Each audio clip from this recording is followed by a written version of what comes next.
Tov. Je me suis installé à micro ce soir pour ne pas crier. Toda Rabba de m'accueillir une fois de plus à Ranana. Vous savez que l'une des facettes de la création du monde, c'est la création du temps. En réalité, la création se manifeste par trois niveaux. Le temps, l'espace et l'homme qui fait le lien entre les deux.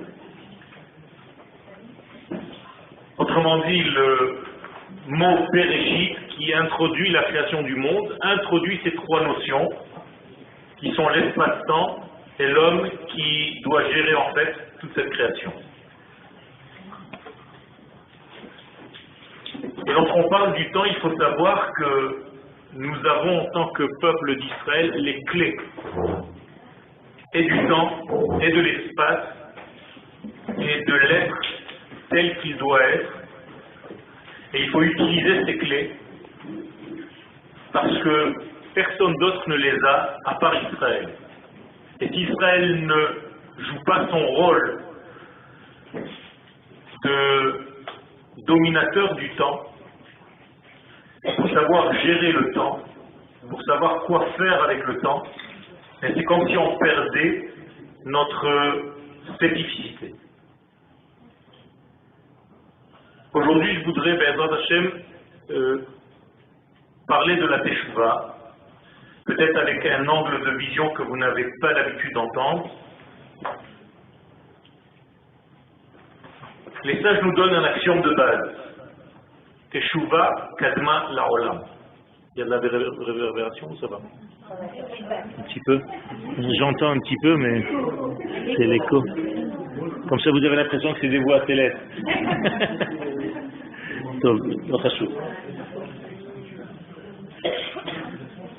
Les sages nous disent dans la Gemara, Teshuvah kadma la'olam. Extraordinaire. La Teshuvah a précédé le monde. Mais moi j'ai tout de suite une question qui se pose. Si le temps n'existe pas avant la création, alors comment tu peux me dire que la Teshuvah a précédé le monde? Il n'y a pas de notion de précéder. Alors comment est-ce possible que les sages parlent de cette manière-là, que la Teshuvah a précédé le monde? On est obligé de conclure que ce que les sages viennent nous enseigner, ce n'est pas au niveau du temps, qu'avant le monde il y avait la Teshuvah, mais qu'il s'agit ici de cause à effet. C'est-à-dire que la cause de la création, c'est la Teshuvah. Autrement dit, le plan même par lequel Akadosh Baruch Hu crée le monde, c'est cette notion de Teshuvah qui a précédé dans la pensée divine toute la création.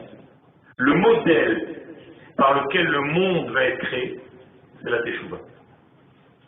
Donc il est très important d'étudier ce sujet. Parce que si je comprends le secret de ce qui a précédé au niveau cause pour arriver à l'effet, eh bien je peux comprendre ce pourquoi le monde s'est créé. Parce que si le plan est la Teshuvah, lorsque le monde est créé, ce à quoi il faut arriver, c'est à la Teshuvah. À faire en sorte que ce qui était prévu, que le plan initial se réalise dans le monde de la création. Et c'est ça que les sages viennent nous dire. Autrement dit, le sujet principal de tout ce monde, c'est l'idée qui lui a précédé, autrement dit la Teshuvah. Dieu regarde la Teshuvah comme ce que vous avez déjà sûrement entendu concernant la Torah. Dieu regarde la Torah et crée le monde. Eh bien, ce que les sages nous disent ici, c'est exactement pareil. Dieu regarde la Teshuvah et il crée le monde.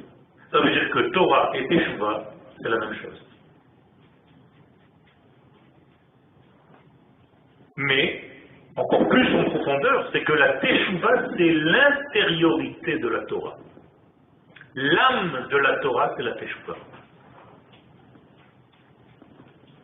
Et donc, si le système, la graine de la pensée divine pour créer ce monde, c'était la Teshuvah, c'est ce que les sages nous disent, il faut comprendre en réalité que c'est l'ADN de toute la création. Ça veut dire que c'est le plan par lequel le monde va être créé. C'est le but. Le but à atteindre, c'est que cette Teshuvah qui était la pensée divine se réalise finalement dans le monde. Donc nous devons tout faire pour que la Teshuvah se réalise. Et donc on doit faire la Teshuvah. Bien fait, on n'a pas commencé encore. Donc la notion Choser Bitshuva est à mes yeux fausse. Ça ne veut rien dire Choser Bitshuva. La véritable notion, celle que les sages utilisent, c'est Ose Tshuva. La Asot, c'est pas la Chazot. La Asot, c'est faire. Et les kabbalistes nous disent qu'à chaque fois qu'il est écrit la Asot, c'est une connotation de tikkun, de réparation. Autrement dit, si je veux réellement réaliser ce pourquoi je suis venu, je dois m'affairer toute ma vie à réaliser ce sujet-là qui s'appelle la Teshuvah. L'idéal de la création, c'est donc la Teshuvah. C'est pourquoi le monde fut créé. Et donc si j'arrive à vivre selon ce niveau-là dans ma vie, après avoir été créé, je réalise parfaitement la pensée divine qui a précédé, entre guillemets, le monde. Le Rambam, dans ses halachot de Teshuvah au chapitre 7, nous dit la chose suivante. Kol hanevi'im kulam, tous les prophètes, sans aucune exception, sivu à la Teshuvah. Ils nous ont ordonné concernant cette Teshuvah. Ve'em Israël nig'alim ela b'teshuvah. Et Israël ne sera pas sauvé si ce n'est que par la Teshuvah. Là aussi, on peut comprendre à deux niveaux différents. Premier niveau, faites Teshuvah par rapport à vos fautes, et alors vous allez avoir la rédemption. Mais d'après ce qu'on vient de dire avant, puisque la Teshuvah existait dans la pensée divine même avant la création du monde, je n'ai pas besoin d'attendre de fauter pour faire Teshuvah, puisque la Teshuvah c'est l'ADN de ce monde. Donc elle n'a aucun rapport avec la faute. Elle est le but même de la création. Certes, quand tu fautes, tu dois faire quelque chose pour réparer tes fautes. Mais la Teshuvah, même sans tes fautes, existe. Et ça, c'est quelque chose de nouveau. La plupart des gens pensent que la Teshuvah n'existe que parce qu'il y a faute. Et là, ce que les sages nous disent, c'est que la Teshuvah existait bien avant le monde, donc bien avant les fautes. C'est l'idée même de toute la création. Alors moi, je ne comprends pas. Qu'est-ce que c'est que cette Teshuvah? J'ai besoin de savoir quel est ce plan cosmique qui s'appelle la Teshuvah. Et le Rambam continue, Vekvar hifticha Torah. Et la Torah a déjà promis, chez Sof Israël la'atzot Teshuvah, que la finalité d'Israël, c'est que finalement, ils vont faire la Teshuvah. Besof Galutam, ça va se passer à la fin de leur exil. Écoutez bien, la Teshuvah est synonyme de fin d'exil. Ça veut dire que le Rambam est déjà en train de me mettre la puce à l'oreille. Que la Teshuvah, c'est la fin de l'exil. Ça veut dire que pour réaliser réellement la Teshuvah, il faut que l'exil se termine. Umiyad hemnig alim, et continue le Rambam, et immédiatement, ils sont sauvés. Ils seront sauvés. Mais il faut qu'il y ait un exil. D'accord. Donc, il faut qu'il y ait un exil, il faut qu'il y ait une faute. Non, pas forcément. Parce que l'exil d'Égypte, par exemple, n'est pas lié à une faute. Alors que c'est la racine, non. Non. Tous les rabbins disent que l'exil en Égypte... Ah ben moi je ne sais pas, moi j'étudie la Torah, pas les rabbins. L'exil d'Égypte n'a pas de faute. Israël n'était pas sur leur terre, donc il n'y a pas de faute. Quelle était la faute de l'exil d'Égypte? C'est une promesse d'Abraham Avinu que Dieu dit à Abraham dès la première rencontre. C'est-à-dire, j'exilerai tes enfants dans un pays qui n'est pas le leur.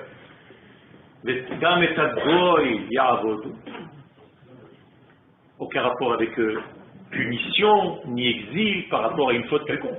Et on parle de cet exil-là ou de l'exil de plein de temps? Peu importe. Je parle d'abord de la matrice de tous les exils, c'est l'Égypte, qui elle va se subdiviser parce qu'elle a en elle, elle comporte en elle, elle contient en elle tous les exils, y compris le nôtre, le dernier. D'accord? En réalité, il y a 4 exils. L'exil d'Égypte n'est même pas compté parce qu'il est comme la graine de tous les exils. C'est-à-dire que, j'allais dire, par le fait que nous soyons créés et non pas créateurs, nous sommes déjà en position de manque. Et donc il faut compléter. Et là j'introduis un petit peu plus mon cours. La création du monde, par définition, c'est un manque. C'est la création d'un manque. Ça veut dire que de l'infini béni soit-il, il y a une création de manque. Comme dit le verset, Yotzer Or ou Boré Ra. C'est-à-dire qu'Akadosh Baruch Hu a créé le manque. Ra, ici, c'est pas le mal, comme on a l'habitude de le traduire, mais Ra, c'est le manque de quelque chose. Par exemple, le manque de lumière, le manque de santé, le manque de quelque chose, c'est ce qu'on appelle le Ra en hébreu, mais c'est un cours à part entière. Ça veut dire que Dieu crée le manque. Donc l'infini, le complet, l'entité, crée un manque. Et l'homme, comme c'est écrit dans les derniers versets de la création, du premier chapitre, Asher bara Elohim la'asot. C'est-à-dire ce manque est là pour nous donner à nous, les hommes, plus exactement le peuple d'Israël, mais toute l'humanité entière, par Israël, via Israël, par le biais d'Israël, de compléter tous les manques qui ont été créés par la création du monde. Donc Akadosh Baruch Hu nous a introduits comme associés pour compléter les manques de la création elle-même. Et donc, Dieu, qui est l'infini, béni soit-il, lorsqu'il crée ce monde, il crée un élément qui est entre guillemets extérieur. D'ailleurs, le mot en hébreu, bara, vient du mot dehors, bar, en hébreu. Comme ça dit Rabbi Abraham ibn Ezra, le mot bara, livro, veut dire mettre dehors. Donc c'est une mise à l'extérieur, et étant donné que c'est l'extérieur, cet extérieur est en train de mourir, parce qu'il n'est plus lié à Dieu. J'explique. Une maman qui a un bébé à l'intérieur de son corps, un fœtus. Ce fœtus vit parce qu'il est relié à sa maman. Lui et elle ne font qu'un alors qu'ils sont quand même différents. Quand il est à l'intérieur, il vit de sa maman. Dès qu'elle l'accouche, donc elle fait l'acte de barra, dehors, mise à l'extérieur, comme en arabe, bar, eh bien le bébé est en danger de mort. Pourquoi? Parce qu'il n'est plus lié à sa mère. On coupe le cordon. Et donc, si la maman ne revient pas vers son bébé pour le nourrir, pour lui donner la vie, pour continuer à le maintenir en vie, ce bébé va mourir. L'exemple, la création du monde. Akadosh Baruch Hu a mis ce monde à l'extérieur de lui, et pour ne pas que ce monde meure, il revient vers son monde, il fait un acte de retour vers sa création pour ne pas que cette création meure. Ce retour de Dieu vers le monde qui vient d'être créé s'appelle la Teshuvah. Ça veut dire que si jusqu'à maintenant vous pensiez que la Teshuvah appartenait ou n'appartenait qu'aux hommes, je viens de vous donner un chidouche. La première Teshuvah, c'est celle de Dieu vers sa création. C'est le retour de Dieu pour ne pas laisser mourir sa création, son bébé. Mais le retour d'Akadosh Baruch Hu dans ce monde, ne se fait pas simplement. Il est obligé d'utiliser un canal de retour, et ce canal de retour, c'est Israël. Ça veut dire que Israël est le canal, la clé du retour du Créateur vers sa création. Vous comprenez maintenant que si Israël joue son rôle, le monde vit. La maman peut donner du lait à son bébé. Mais si Israël ne joue pas ce rôle comme il faut, eh bien, Chas v'Shalom, c'est comme si on entravait le retour de Dieu sur terre. Qu'est-ce que ça veut dire le retour de Dieu? Dieu ne s'est pas déplacé, il n'y a pas de déplacement. On parle de l'infini. Retour égale dévoilement. Pas de déplacement. D'accord? Comme Dieu est descendu sur le mont Sinaï. Il n'est jamais descendu sur le mont Sinaï. Ça sous-entend qu'il était ailleurs. C'est pas Fantomas, c'est pas Batman. Dieu est descendu sur le mont Sinaï, ça veut dire que Dieu s'est dévoilé au mont Sinaï.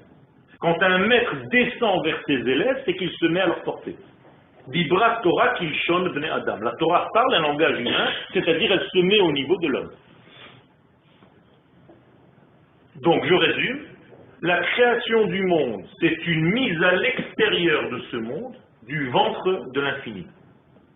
Et pour ne pas que ce monde meure, l'infini revient dans ce monde avec beaucoup de délicatesse pour ne pas le brûler, comme un petit bébé qui est capable de boire une certaine quantité et pas plus, avec une certaine chaleur et pas plus ni moins, avec beaucoup de délicatesse. Eh bien, ce retour de la maman vers le bébé, c'est comme le retour du Créateur vers sa création. Et l'intermédiaire, celui qui fait le lien entre l'infini et le fini, c'est Israël. Yachar El. La droiture divine qui revient vers ce monde. Ça veut dire que la seule mémoire dans ce monde qu'il reste au monde de la création, de ce qu'il y avait entre guillemets avant la création, c'est Israël. Donc nous sommes la mémoire de Dieu dans ce monde. Si quelqu'un veut s'attacher à l'infini, il est obligatoirement, il est obligé de passer par Israël. Et c'est ce que nous disent les sages. Tant que les nations ne reconnaissent pas Israël, en réalité, ils ne reconnaissent pas Dieu lui-même. Quand quelqu'un nous tire dessus, il tire sur le lien entre Dieu et les hommes. Quand quelqu'un tue un juif, il tue le lien, la rencontre entre l'infini et le fini.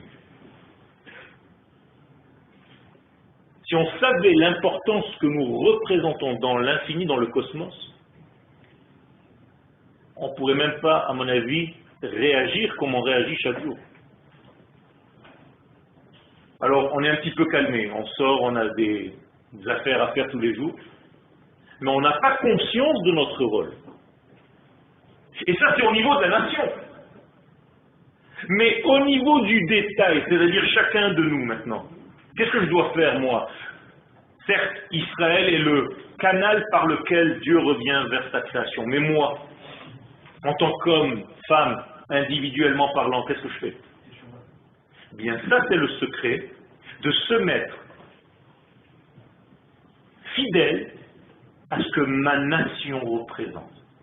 Plus moi, l'individu, je suis fidèle à ma nation, je parle son langage, je pense ses pensées, j'étudie ses secrets, je connais son identité, plus je joue mon rôle, même au niveau individuel, d'être un accélérateur du retour de Dieu sur cette terre. Donc la Teshuvah n'est jamais du bas vers le haut, parce que quand vous entendez Teshuvah, vous avez l'impression que vous montez, mais en réalité c'est juste une expression humaine. Personne ne monte nulle part. Vous vous élargissez pour laisser un petit peu plus de divin descendre sur terre. Si je devais donner une flèche à la Teshuvah, elle est toujours du haut vers le bas. C'est-à-dire, la Teshuvah, c'est le remplissage de l'infini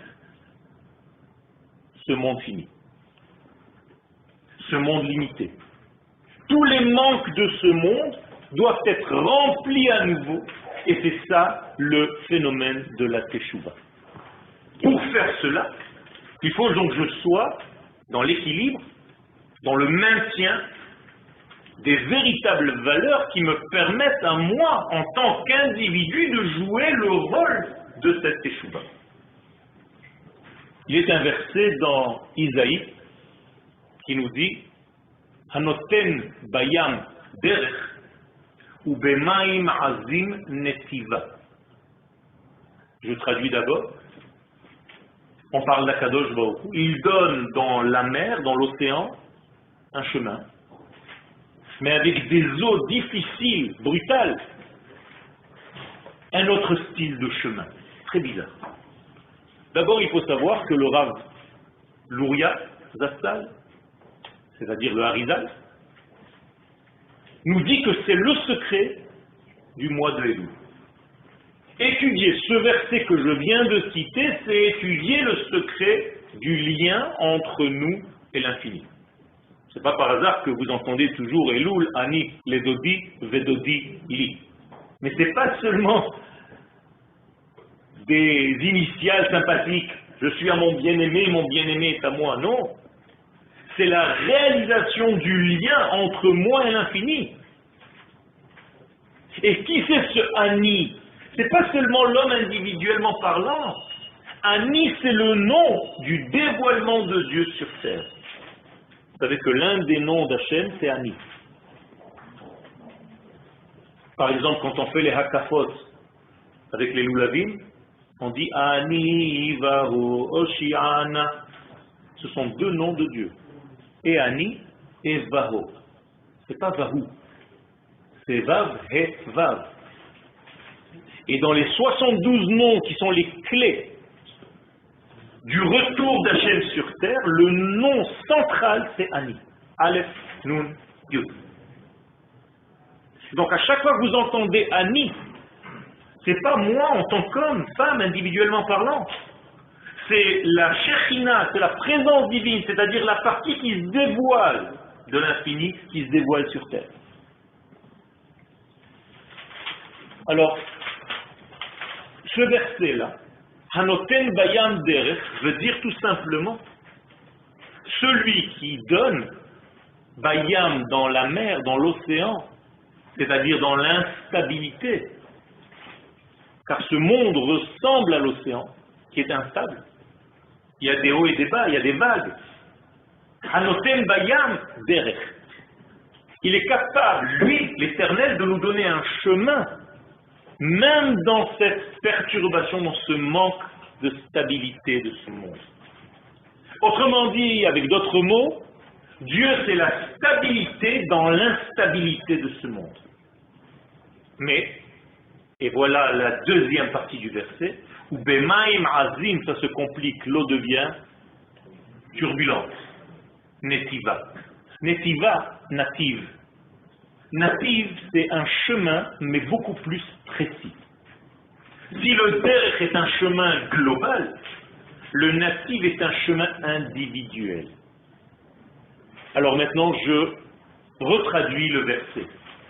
Certes, il y a un grand chemin, une grande autoroute dans ce monde, une autoroute divine qui descend dans ce monde pour dévoiler sa lumière.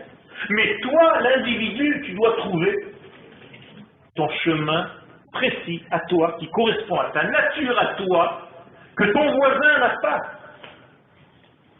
pour réaliser avec ton prisme à toi ce retour, ce grand retour.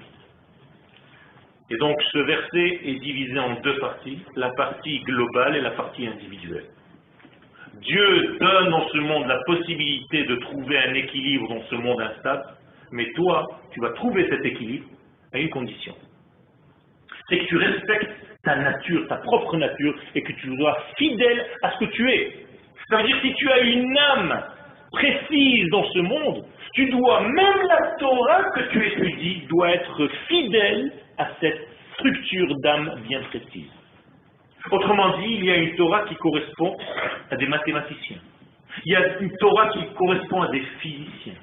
C'est la même Torah, c'est le même texte. Mais chacun d'eux va l'appréhender avec sa manière à lui bien précise. Il y a une Torah pour les artistes, il y a une Torah pour les chanteurs, il y a une Torah pour les dentistes. Ne vous inquiétez pas, c'est lui. Ça veut dire quoi? Ça veut dire que grâce à ta spécificité, à ta capacité privée en tant qu'homme, en tant que Dieu t'a donné comme cadeau, tu dois acheminer le divin sur terre. C'est-à-dire que tu dois aider Dieu à revenir à sa création grâce à tes qualités d'homme telles que tu les as reçues et telles que tu les as développées. Et plus tu seras fidèle à tes qualités, plus tu respecteras ton canal, et donc Dieu viendra de la globalité vers ta spécificité. Et si toi tu ne joues pas ton propre rôle et tu n'es que l'imitation de quelqu'un d'autre, eh bien tu es inutile dans ce monde.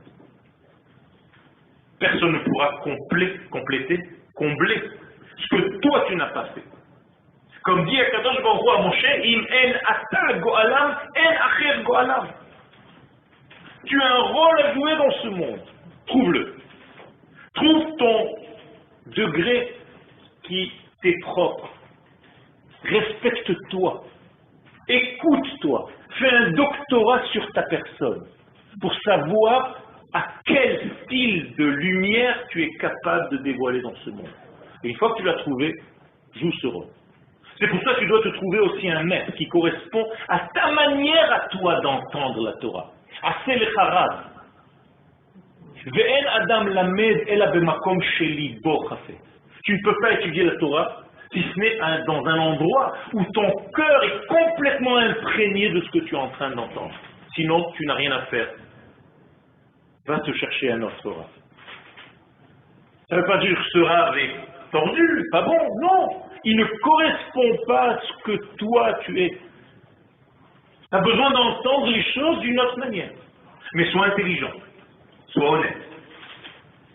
Écoute jusqu'au bout. Approfondis les choses. Il ne faut pas que les degrés d'ego viennent te perturber. C'est comme dans une chavruta, si j'ai quelqu'un qui contredit ce que je suis en train de dire et qui s'énerve et dit celui-là je ne peux pas étudier avec lui, ça c'est déjà de l'ego, c'est pas de l'étude. Nous sommes là pour dévoiler l'infini, béni soit-il. Donc il faut être capable de devenir accessible et ouvert à cet écoulement divin à travers nous. Quel?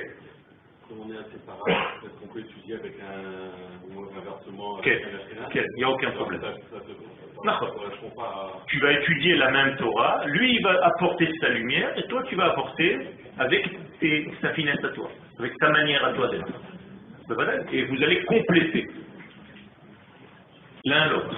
Talmidei Chachamim marbim shalom ba'olam. Mazé shalom, hashlama. On se complète. D'accord? À partir de là, j'ai obligatoirement le devoir de traduire la notion de teshuva. Alors, je vous ai déjà amorcé une des traductions. Je vous ai dit retour. En hébreu, à l'infinitif, la chouv. Ani shav.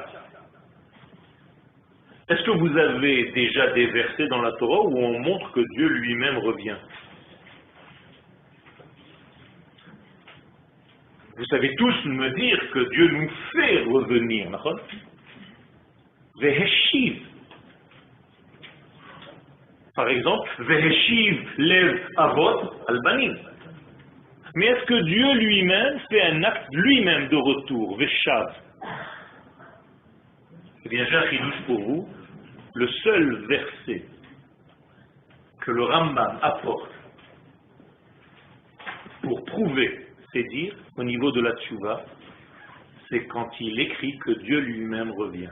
Veshav Adonai Elohecha et Shevutcha Verichamecha. Devarim 30. Pas Dieu va te faire revenir. Dieu reviendra parce que toi tu reviens. Je traduis avec mes mots. Dieu reviendra par ton retour. Quand toi tu fais cet acte de retour, Dieu revient. De quel retour s'agit-il?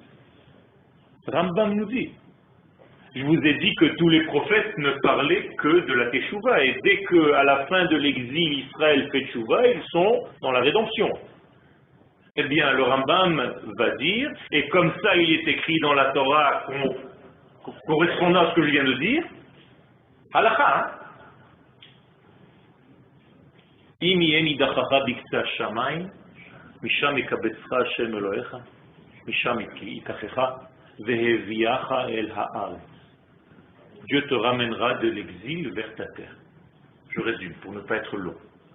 Autrement dit, pour Rambam, quel est l'acte de Teshuvah de la fin des temps où Israël va faire cette Teshuvah, donc ce retour et il sera dans la rédemption totale? Le retour vers Israël, vers la terre. Incroyable. Rambam, il ne parle pas de notions religieuses pour l'instant. Il parle d'un retour physique de la nation sur sa terre. Et ce qui est extraordinaire, c'est que la Torah ne dit pas que Dieu va te faire revenir. Parce que, auquel cas on aurait dû écrire en hébreu, Veheshiv Adonai Elohecha Otra El Haaretz. Dieu va te faire revenir sur la terre. Non. Veshav, c'est lui-même, Akadosh Baruch Hu, qui revient. Autrement dit, grâce à ton alia, tu as permis à Akadosh Baruch Hu de revenir sur terre et tu accélères le divin dans ce monde. Tu as permis à Kadosh Baruch Hu de circuler à travers ton être parce que tu as retrouvé l'endroit qui correspond à ta nature en tant que nation. Donc tu es en train d'être fidèle à ta nation d'Israël qui doit être sur cette terre. Extraordinaire. Teshuvah. Si je reviens à l'autre notion de tout à l'heure, c'est le retour de la maman vers son bébé. Rappelez-vous. Ça veut dire que, comment est-ce que la maman revient vers son bébé? Grâce à Israël qui lui-même se place à l'endroit qui est nécessaire pour permettre au divin de revenir dans sa création. Donc ici, la Teshuvah, c'est une notion d'exil et de retour d'exil. Première traduction de la notion de Teshuvah. Et donc si Akadosh Baruch Hu utilise le retour par l'homme, vous ne verrez jamais, on est bien d'accord, des visions, des anges, des trucs qui descendent sur terre, ça n'existe pas tout ça. Pas dans le judaïsme. C'est-à-dire qu'à chaque fois que vous allez parler de Dieu qui revient sur terre et que ses valeurs, son éthique, sa morale se trouvent sur terre, c'est grâce à qui? Israël. C'est tout. Il n'y aura jamais une main qui descend avec un talit ou je ne sais pas ce que les gens imaginent. C'est Israël sur cette terre qui fait en sorte que les valeurs de Dieu soient sur terre. Donc c'est le retour de Dieu sur terre. Ce que je suis en train de faire maintenant, ce que vous êtes en train de faire maintenant, par cette étude, c'est tout simplement de permettre à Akadosh Baruch Hu, par notre réflexion, par nos décisions, que ces valeurs divines réintègrent le monde. C'est tout. Si je décide de vivre selon les critères de la Torah, mais c'est comme si je faisais descendre Dieu sur terre. C'est ça que ça veut dire. Donc c'est la Teshuvah divine qui se réalise à travers la Teshuvah de l'homme. Or, les sages nous donnent une clé. Adam, Atem Kruim Adam. Seulement Israël a cette notion de Adam tel que le modèle initial le voulait. Vous êtes appelé Adam. Autrement dit, quand Dieu descend sur terre, puisqu'il a créé l'homme dans ce monde, eh bien, l'homme par définition, le véritable homme, à son plus haut degré, c'est Israël. C'est bizarre parce que la valeur numérique de l'homme, c'est 45. C'est la même valeur numérique que Géoula. Autrement dit, la Géoula se fait par des hommes on vient de définir donc Israël, qui sont fidèles à leur identité profonde, telle que cette identité a été prévue avant la création du monde. Je respecte en fait la première pensée initiale, avant que ce monde ne soit créé. J'essaye d'être à l'écoute du premier modèle tel que Dieu l'a voulu. Et non pas me dévoyer, quitter la voie, pour sortir en réalité de ce chemin qui est correspondant à ma nature. Et pour X raisons, j'ai perdu en fait la sensibilité au point où je n'entends plus ma nature. Et au point où tout ce que je fais n'est que information superficielle. J'entends des choses, je répète. Je peux même faire des mitzvot. Mais comme un singe qui imite certaines choses. Et les sages nous disent que si, par exemple, tu te réveilles et que tu es en plein sommeil et qu'il est 8 heures du matin, tu rêves, somnambule, et que tu mets les filets, tu n'as rien fait. Les sages appellent ça un acte de singe. Ma'asekov. Mais quelqu'un qui te filme à l'extérieur, il se dit, mais il a mis les tefilines, qu'est-ce que tu veux? Non. Parce que mettre les tefilines, c'est pas mettre des morceaux de peau animale sur toi. C'est être dans l'action que tu es en train de réaliser et savoir ce que tu fais, au maximum. Donc tu dois avoir au minimum l'intention de mettre tes tefilines sur toi. Alors que si tu es dans un rêve, tu n'es pas encore dans cette réalité. Ce que je veux dire par là, c'est que l'homme doit être conscient de son rôle et que chaque mitzvah qu'il réalise, il devient associé dans l'équipe du Créateur lui-même. Et ce n'est pas par hasard que le mot mitzvah vient du mot tzavta, qui veut dire tsevet, équipage. Ça veut dire que quand je réalise une mitzvah, je fais partie de l'équipage de Dieu. C'est à travers moi, toi, elle, lui, que Dieu revient sur terre. Nous avons un rôle, faire revenir Akadosh Baruch Hu sur terre, le Créateur dans sa création, à travers l'être cosmique qui s'appelle Israël, et les individus qui sont nés de cette grande Neshama, où chacun d'entre nous doit trouver lui aussi sa partie, sa sensibilité dans ce grand tout. Parce que nous ne sommes pas des robots, c'est pour ça que nous sommes différents les uns des autres, et c'est pour ça que notre accès à la Torah lui aussi est différent. C'est très bien comme ça. Les gens qui rêvent d'un judaïsme plat, où tout le monde est pareil, tout le monde pense pareil, c'est une pauvreté.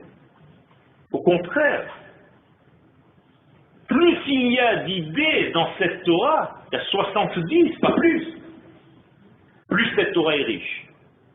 Shiv'im panim la Torah. Et donc, ce degré de descente, entre guillemets, de dévoilement donc, c'est l'homme qui le permet. Et donc de l'infini béni soit-il, l'infini revient dans le monde du temps, dans le monde de l'espace, grâce aux actions de l'homme. Et donc l'homme d'Israël qui a la clé, je vous l'ai dit tout à l'heure, du temps, c'est exactement, et ça c'est un secret extraordinaire, nous sommes les seuls êtres sur Terre qui ont gardé la mémoire des dates correspondantes à ce monde, dans lesquelles l'infini vient rejoindre le monde fini. Donc nous sommes capables de marquer dans un calendrier Rosh Hashanah égale Yom Hadin, c'est-à-dire Dieu descend, il fait 1, 2, 3, 4, 5. 10 jours plus tard, Yom Kippourim, personne ne sait ça, à part Israël. Nous avons la clé du temps. Je ne sais pas si vous vous rendez compte de ce que je suis en train de vous dire là. Les sages ont été capables de nous mettre dans un calendrier ce qui se passe dans des mondes infinis. Alors que tous les gens continuent leur vie naturellement, comme si de rien n'était. Yom Kippourim ailleurs, c'est rien du tout. Nous sommes les gardiens du temps, les gardiens de l'espace, et nous avons les clés de tout ça. Et si on étudie le temps, si on sait réaliser les choses dans le temps nécessaire et voulu et précis, on peut acheminer des kilos de spiritualité, de divin et d'infini sur terre. Parce que nous sommes capables de savoir et de décoder. En plus de cela, c'est pas seulement au niveau du temps. Si on sait se placer territorialement parlant à l'endroit où le flux descend, on s'enrichit dans tous les sens. Et c'est pour ça qu'Israël revient sur sa terre naturellement. À la fin des temps, dit le Rambam, et c'est ce que nous sommes en train de vivre aujourd'hui. Le peuple d'Israël est en train de revenir. Pourquoi? Parce que naturellement, il se place sous le robinet de l'infini. À l'endroit nécessaire et dans le temps nécessaire. Extraordinaire. Ça veut dire que chacun de nous a une clé à l'intérieur de lui où il dit à sa femme et à ses enfants, chérie, on s'en va. Je ne sais pas pourquoi. J'ai quelque chose à l'intérieur qui me dit que c'est fini. Qu'il faut bouger. Où est-ce qu'on va aller? Je ne sais pas. On va d'abord vers la terre, comme Abraham Avinu. El Haaretz. Et dans la terre elle-même, tu continues à bouger pour te mettre exactement, au millimètre près, j'allais dire, sous le robinet de l'infini. Et ça, c'est déjà votre cheminement sur la terre d'Israël pour savoir quel est l'endroit qui correspond à votre nature. Ra'anana, Natania, Ashdod, Jérusalem. Et même ce que vous avez fait jusqu'à maintenant, ce n'est pas encore définitif peut-être. Parce que lorsqu'Eliyahu Hanavi va apparaître, il va vous dire, mais qu'est-ce que tu fais là toi? Tu fais pas partie du club Natania toi. Naturellement. Et il va nous replacer selon les tribus, selon la capacité, selon la couleur, la nuance qui correspond à notre nature. Comprenez comment ce sont des choses qui sont claires. C'est pas du spirituel, c'est pas des vapeurs. La Torah, c'est quelque chose de concret. La Teshuvah, c'est le retour des valeurs de Dieu sur terre. C'est pas du bidon, c'est pas de l'air. Quand j'entends que les gens disent que Dieu, c'est de la spiritualité, c'est de la Avodah Zarah. Dieu, c'est pas de la spiritualité. Akadosh Baruch Hu, c'est l'infini, béni soit-il. Mais nous, dans notre monde fini, de temps et d'espace, il nous a donné cette capacité de capter des parcelles d'infini. Je ne sais même pas ce que je suis en train de dire. Parce que c'est très difficile à concevoir pour les amener sur terre. Ce sont des clés, Moraï de Rabotal, des secrets de toute la vie. Et lorsqu'on arrivera dans notre monde de temps et d'espace, car l'espace, c'est la distance entre deux points. Et le temps, c'est aussi la distance entre deux points. C'est pour ça que la petite mesure du temps, c'est la seconde. C'est la deuxième. Il faut toujours deux points. Eh bien, dans ce deux, en hébreu, la lettre bet, je dois retrouver le aleph. Et si le bet a retrouvé le aleph, c'est le olam haba.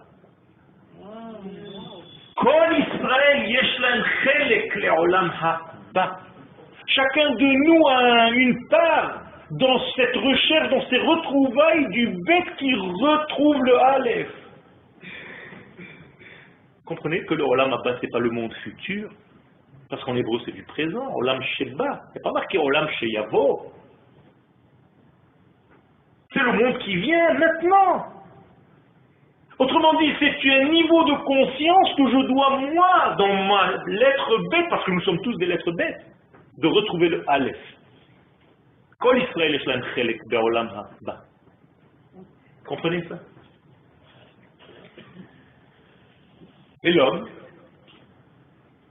qui est en valeur numérique, donc 45, c'est aussi un angle à 45 degrés. Ça veut dire que la pénétration de l'infini dans notre monde, c'est une pénétration à 45 degrés. Et là aussi, je suis en train de vous donner une clé de la Kabbalah.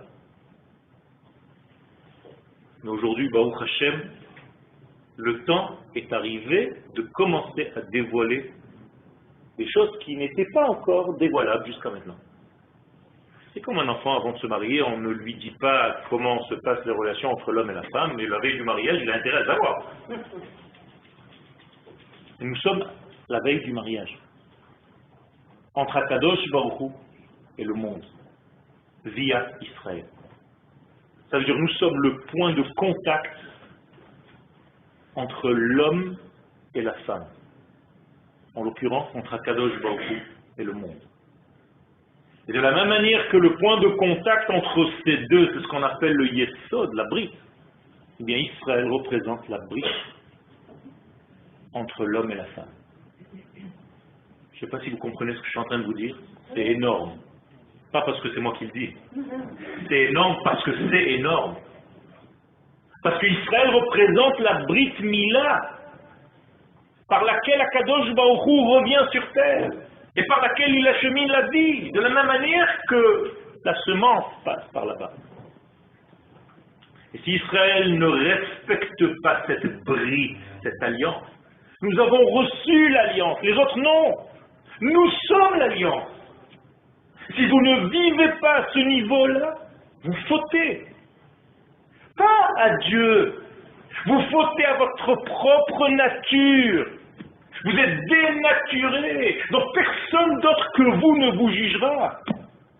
Dieu n'est pas assis sur une chaise pour attendre que tu montes le jour de Yom Kippourim, il te regarde et te dira, ah, mon vieux, toi tu... C'est pas ça. À quelle distance tu es de ta véritable essence? Combien tu t'es éloigné de toi-même?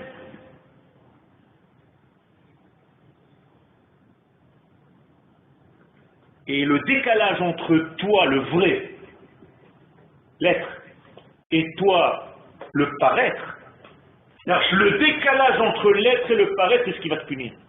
C'est ça ta punition. Comprenez, c'est beaucoup plus de responsabilité. On me place devant moi-même, devant un miroir qui montre le Yoel du modèle initial. Et on me dit comment tu étais, comment tu es devenu, est-ce que tu es fidèle à ce Yoel premier?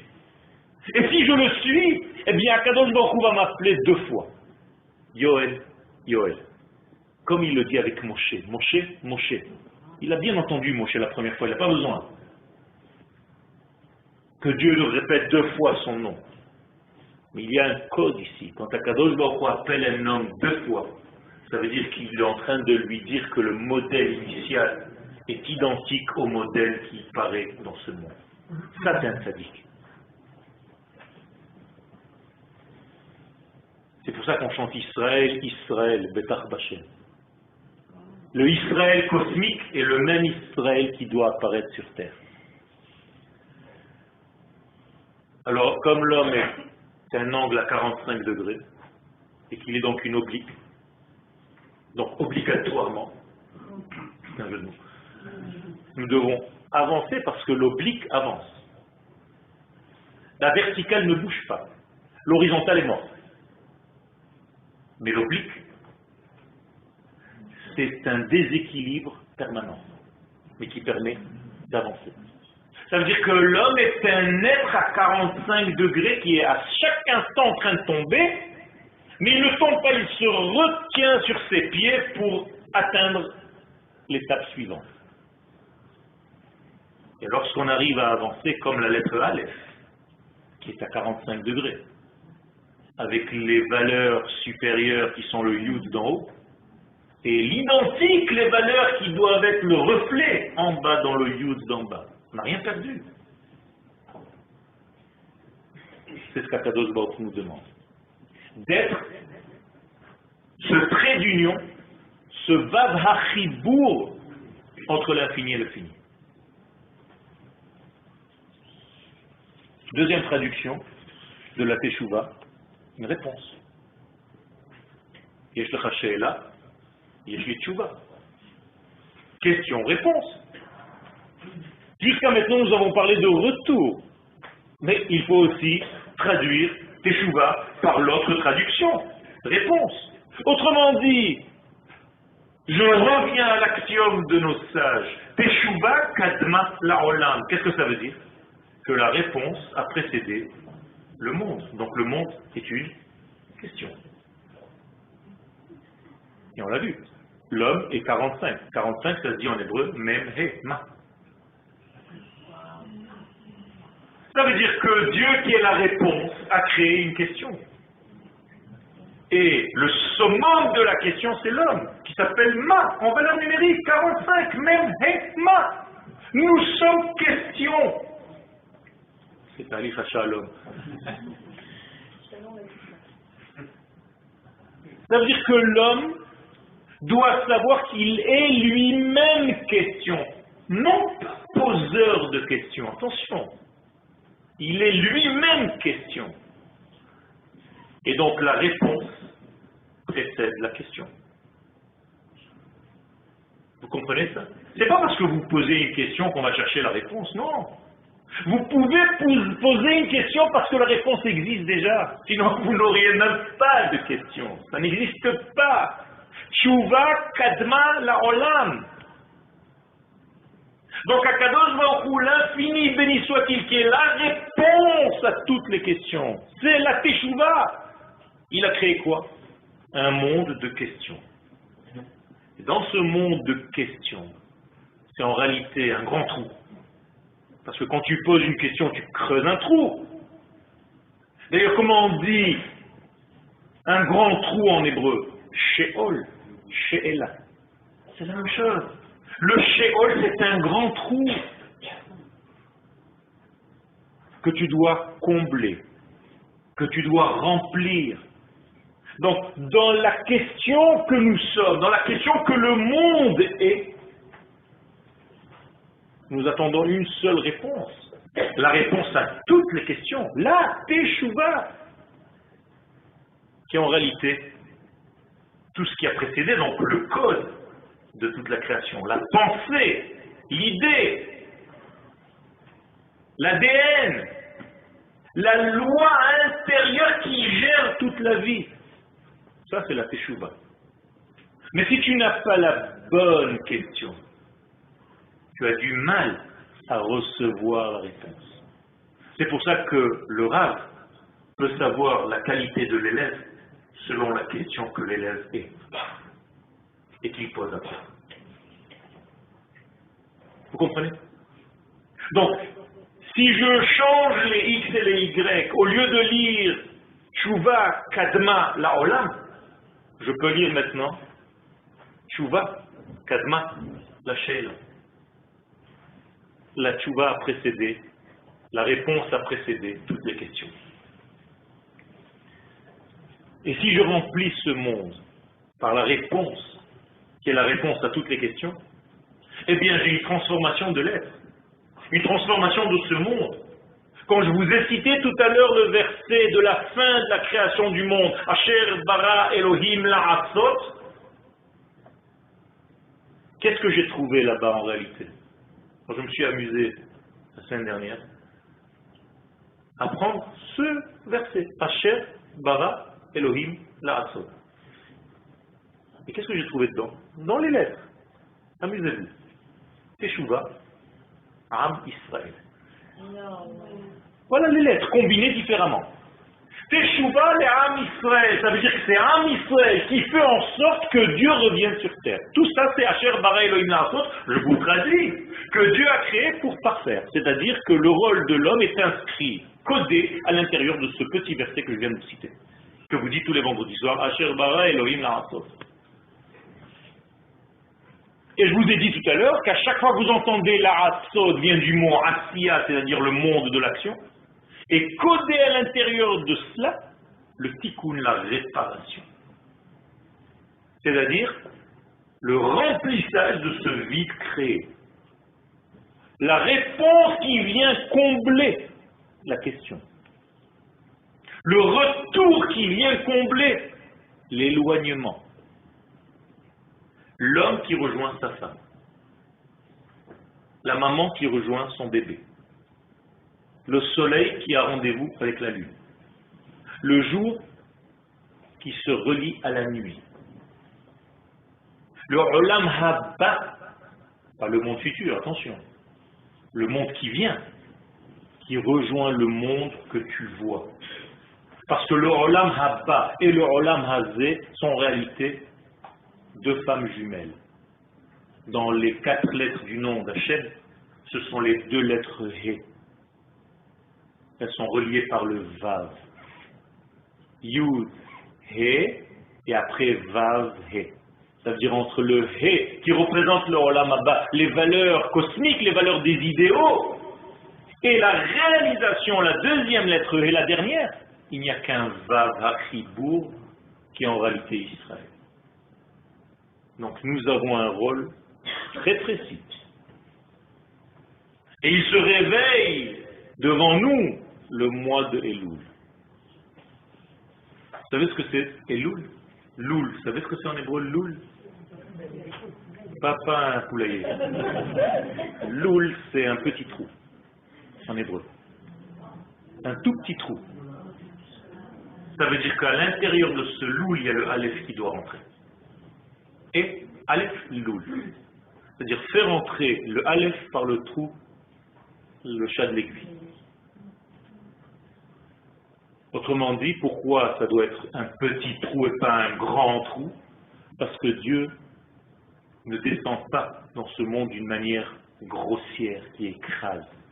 Il descend avec beaucoup de sensibilité, avec beaucoup de délicatesse, selon ce que toi, tu fais rentrer. Et la délicatesse se dit en hébreu, Adinu. Le jardin de la délicatesse, Gan Eden. Gan Eden, c'est pas un paradis, enfer, je sais pas moi, toutes ces bêtises. Okay? Ce sont des notions qu'il faut étudier, Rabotai, réétudier. Nous avons 2000 ans de massacre au niveau de l'étude parce que malheureusement nous avons été imprégnés par l'exil, par un judaïsme qui a complètement foiré, qui est devenu le christianisme. Il faut revenir à cette notion-là. Donc, Be'ezrat Hashem, l'étude dans ce mois de Elul, c'est donc de savoir qu'il y a un chemin pour retrouver la stabilité dans ce monde, mais que dans ce grand chemin, toi, l'homme, toi, la femme, tu dois trouver ta place précise dans ce grand travail, dans cette grande Géoula. Toi, comment tu t'inscris là-dedans? Quelles sont les choses qui sont chez toi primordiales? Comment Akadosh Baruch Hu t'a créé? Avec quel style d'âme? Il y a en gros 7 styles d'âme. Donc tu dois savoir quelle est la tienne. Et selon le style d'âme que tu es, tu dois savoir comment gérer ta vie. Sinon tu es toute la journée en décalage, donc en souffrance. Pour ne pas vous laisser en l'air. Il y a les neshamot de ceux qui sont toute la journée dans le don. On les appelle les chassidim. On a d'autres neshamot qui sont des giborim, c'est-à-dire qui savent toujours donner des limites. Ce sont des metteurs de limites. 3e forme d'âme, ceux qui sont des marés Torah, c'est-à-dire qui ont une force de parole, d'allocution, et qui savent enseigner, qui savent faire passer. 4e style d'âme, ce sont ceux qui prévoient, des chosim on appelle ça, ils arrivent à voir loin. 5e, des nevi'im, c'est-à-dire une forme de prophétie, c'est-à-dire s'ils font un petit effort, ils peuvent arriver à être prophètes. Après, Dieu choisit s'il les prophétise, s'il fait passer par eux cette prophétie ou pas, mais ils ont cette capacité.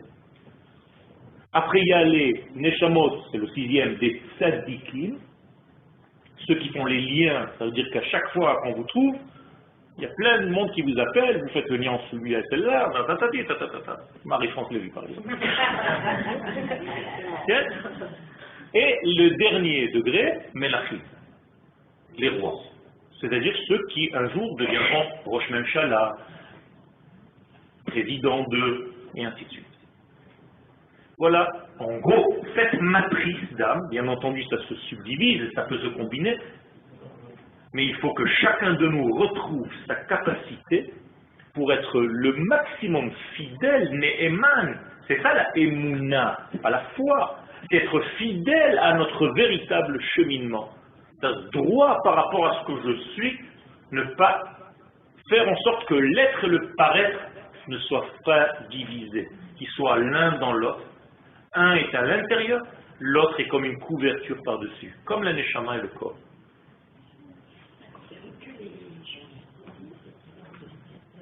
Les 7, ça concerne Israël. Maintenant, les nations du monde, qu'est-ce qu'elles font dans tout ce film-là?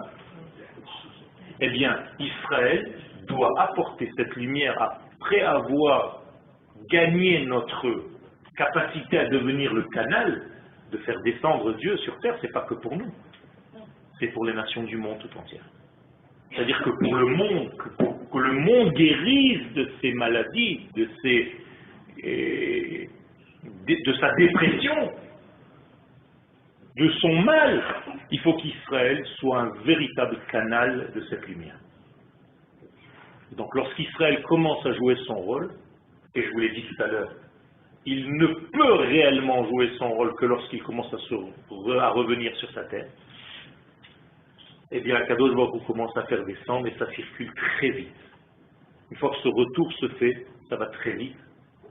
Les valeurs divines rejoignent les valeurs terrestres.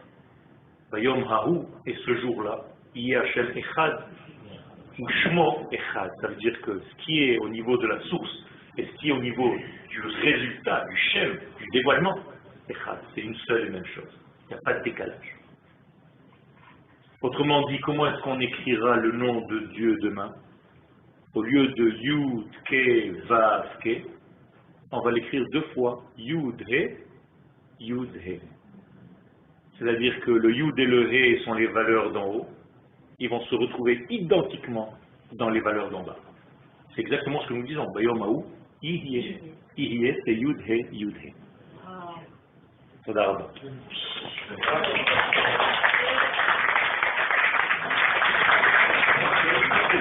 Il y a des questions? Avec plaisir.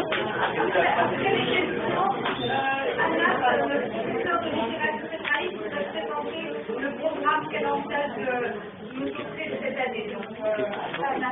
Tu continues à jouer ton rôle, hein?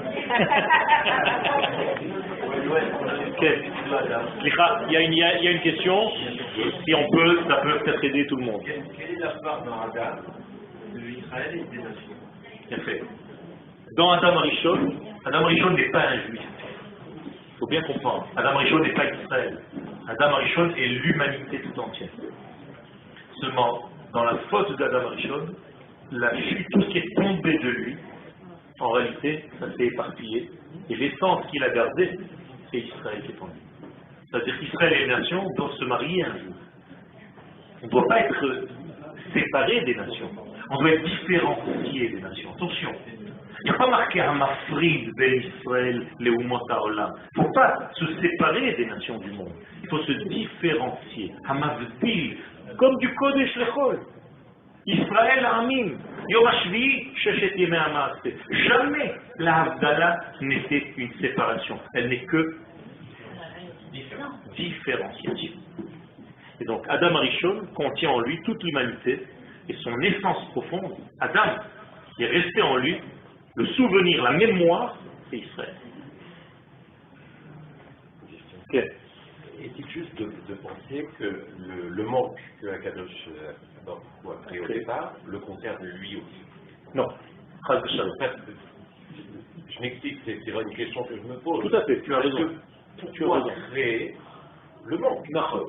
Pourquoi créer le manque? Il faut d'abord comprendre que chez lui, il n'y a pas de changement entre avant la création et après la création. C'est comment nous appréhendons les choses. En réalité, il n'y a pas d'avant et d'après. L'infini est toujours l'infini. Pour lui, il n'y a rien. Ce sont des notions qui sont très difficiles pour nous. Mais en réalité, et il le dit d'ailleurs, Ani Hashem, lo shamiti. Moi, le changement n'existe pas, il n'opère pas chez moi. Il n'y a pas d'avant et d'après, je suis grand, je suis petit. Même quand vous allez dire Yom Kippourim, qu'Akadosh Baruch Hu s'est levé de son trône de justice et il s'est assis sur son trône, c'est pas Chas v'Shalom, attention, ne regardez pas des images dans la tête, c'est de la Avodah Zara. Tout est par rapport à moi, jamais par rapport à lui. Un exemple, une lumière, la lumière du soleil pénètre dans cette pièce. Moi, je suis la vitre. Alors un jour, j'ai envie de me peindre en bleu. eh bien la lumière qui rentrera dans la chambre, elle aura la couleur bleue. Ça ne veut pas dire que la lumière dehors a changé. Le lendemain, j'ai envie d'être vert. Eh bien la lumière va devenir verte. Tout est par rapport au receveur, jamais par rapport au donneur. Lui ne change pas. Et d'ailleurs, dans le mot changer, il y a le mot deux. Les shanot et shnaim. Donc chez lui, le deux n'existe pas. Mais chez nous, on ne peut pas faire autrement que le deux. Donc quand Dieu donne une Torah, combien on reçoit? Déjà deux. Vous comprenez? C'est très important, hein, ce sont des clés. Vous avez un trousseau là ce soir.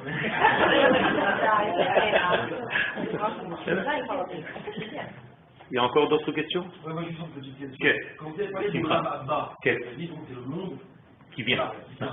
Mais vous avez parlé de 2000 ans de Galout qui est imprégné de chrétienté. Mais beaucoup aujourd'hui, je ne vais pas dire vraiment parce que je n'écoute pas les rabbins. Mais non, j'ai pas dit que j'écoutais pas. Voilà. Moi non plus, je n'écoute plus aujourd'hui. Je n'ai pas bien à faire ailleurs. Ok, tes copains.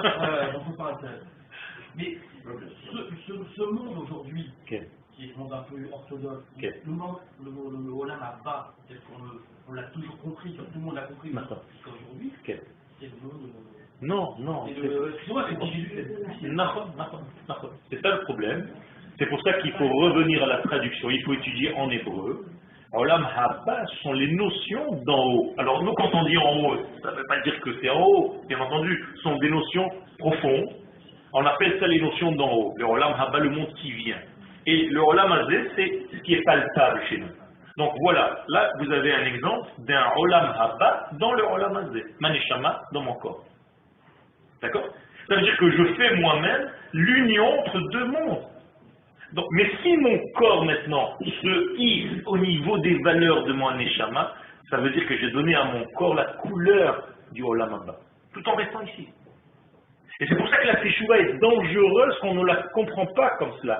Parce que la plupart des gens qui font Teshuvah, qu'est-ce qui se passe en réalité à l'intérieur d'eux? Ils meurent. Ils se disloquent, ils disparaissent. C'est pas ça qu'Akadosh Baruch Hu veut. Il veut qu'on retrouve le Olam Haba, mais où? Dans le Olam Hazé. C'est ça le secret.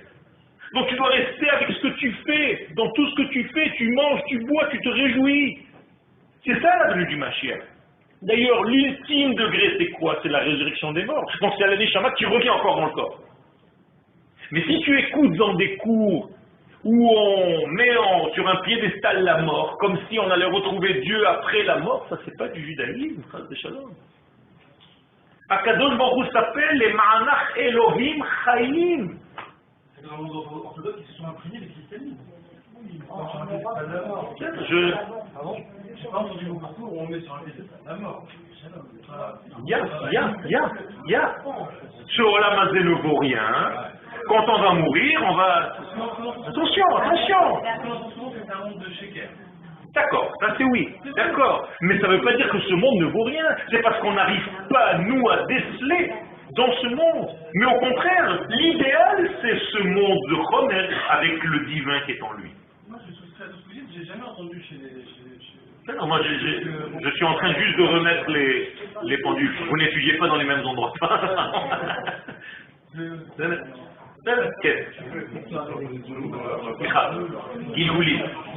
Gilgoulé Neshamot. C'est énorme.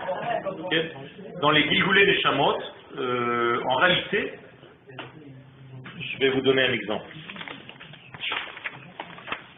Je vais prendre un bout de papier pour que les choses soient claires parce que je me suis aperçu que les gens comprennent quand on leur donne des images.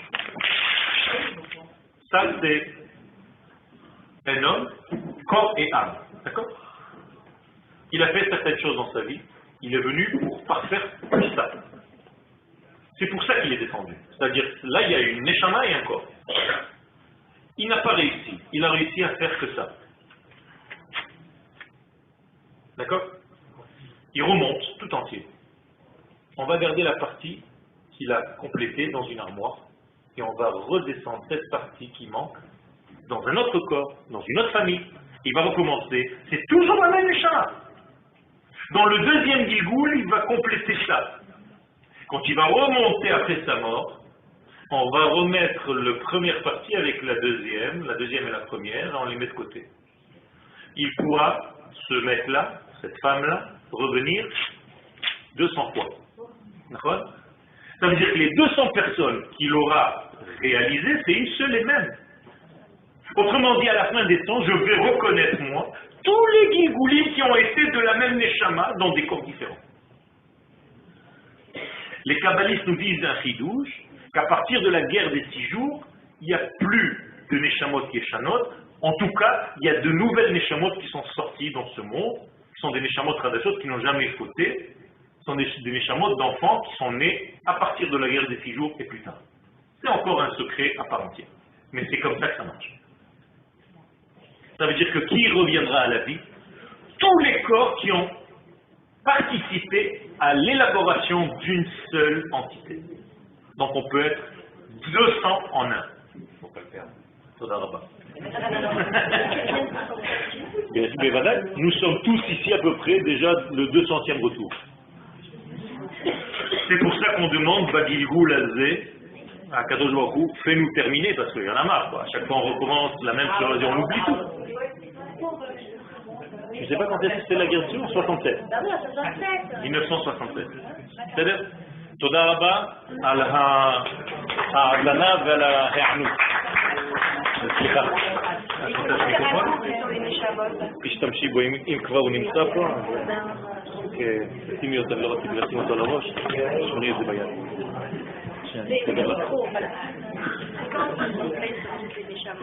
Bonsoir, je m'appelle Anna, pour ceux qui